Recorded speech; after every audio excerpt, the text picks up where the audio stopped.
সম্মানিত মৎস্যচাষী ভাই বন্ধুরা, আজকে আমরা আপনাদের মাঝে নিয়ে আসলাম উন্নত মানের ইলিশ বাটা মাছের পোনা। তো যে সকল মৎস্য উদ্যোক্তা ভাই বন্ধুরা ইলিশ বাটা মাছ চাষ করতে যাচ্ছেন, আজকের এই ভিডিওটি আপনাদের জন্যই। আপনারা সকলেই জানেন রনি মৎস্য হ্যাচারি অ্যান্ড নার্সারি সারা বাংলাদেশের মধ্যে পোনা উৎপন্ন ও বিতরণে একটি বিশ্বস্ত প্রতিষ্ঠান। এই ইলিশ বাটা মাছটি সুস্বাদু হওয়ার কারণে আমাদের বাংলাদেশের বাজারগুলোতে এই মাছটির ব্যাপক পরিমাণ চাহিদা রয়েছে। প্রাকৃতিক খাদ্য নির্ভর এই মাছ পুকুরের তলায় যা কিছু পায় সবই খাদ্য হিসাবে গ্রহণ করে।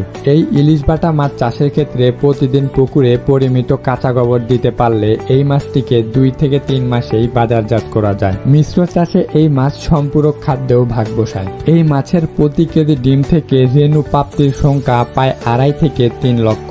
বর্তমানে বাংলাদেশে ইলিশ বাটা মাছ চাষ করে বেশ লাভবান হওয়া সম্ভব। ইলিশ বাটা মাছ চাষের ক্ষেত্রে আপনাকে অবশ্যই যেই পুকুরে 8 থেকে 10 মাস পানি থাকে সেই পুকুর নির্বাচন করতে হবে। ইলিশ বাটা পুকুরের পাড়ে যেন গাছপালা না থাকে সেই বিষয়ে খেয়াল রাখতে হবে এবং পুকুরের আয়তন 20 শতাংশ এবং পানির গভীরতা 6 থেকে 7 ফুট অবশ্যই রাখতে হবে। এই মাছকে আপনারা ভালোভাবে পরিচর্যা করে চাষ করলে একদম স্বল্প সময়ে বাজারজাতকরণ করতে পারবেন। যে সকল মৎস্য উদ্যোক্তা ভাইরা ইলিশ বাটা মাছ চাষের দিকে ঝুঁকছেন, চাষের ক্ষেত্রে অবশ্যই আপনাকে ভালো মানের পোনা নির্ধারণ করতে হবে, তাহলেই আপনারা ইলিশ বাটা মাছ চাষে ভালো লাভবান হতে পারবেন। তো আপনাদের জন্য নিয়ে চলে আসলাম ভাইরাস ও ইনব্রিডিং সমস্যা মুক্ত উন্নত মানের পোনা। তো যে সকল মৎস্য উদ্যোক্তা ভাইরা এই ইলিশ বাটা মাছের পোনাটি চাষ করতে চাচ্ছেন, অবশ্যই আপনাকে ভালো মানের পোনা মজুত করতে হবে, তাহলেই আপনারা অল্প সময়ে লাভবান হতে পারবেন।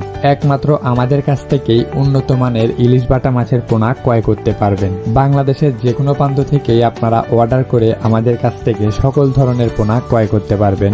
আমরা বাংলাদেশের যে কোনো প্রান্তেই কুরিয়ার সার্ভিসের মাধ্যমে অক্সিজেন দিয়ে সকল ধরনের পোনা হোম ডেলিভারি দিয়ে থাকি। দেরি না করে আমাদের ভিডিওর স্ক্রিনে দেওয়া নাম্বারে যোগাযোগ করুন, অথবা চাইলে আপনারা সরাসরি আমাদের হ্যাচারিতে এসেও সকল ধরনের পোনা যাচাই বাছাই করে ক্রয় করতে পারবেন। তো আজকের ভিডিওটি এ পর্যন্তই। ভিডিওটি যদি ভালো লাগে ভিডিওটিতে একটি লাইক করবেন এবং চ্যানেলে নতুন হয়ে থাকলে চ্যানেলটিকে সাবস্ক্রাইব করে আমাদের পাশেই থাকবেন।